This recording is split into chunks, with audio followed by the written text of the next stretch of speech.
So buhay sound system po, no? Tayo ay papunta ngayon doon sa bahay ng may-ari ng karo na paglalagyan po natin ng sound system na siya pong gagamitin para sa Miyerkules Santo ng gabi at sa Biyernes Santo ng gabi. Alright, buhay sound system. Alright, so nakababa na, baba na ng gamit, no? Ito na yung ating karo na lalagyan ng sound system. Ayan, nakababa na sa ilalim.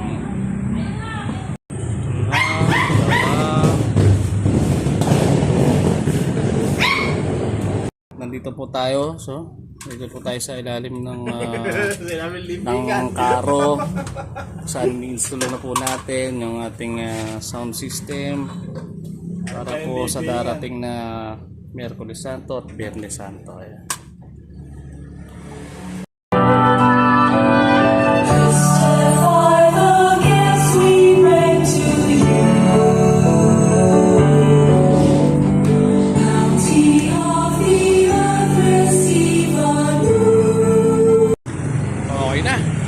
Pwede na.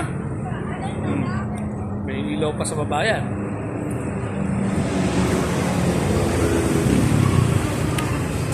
Para sa mahal na araw 2024, Baliwag, Bulacan.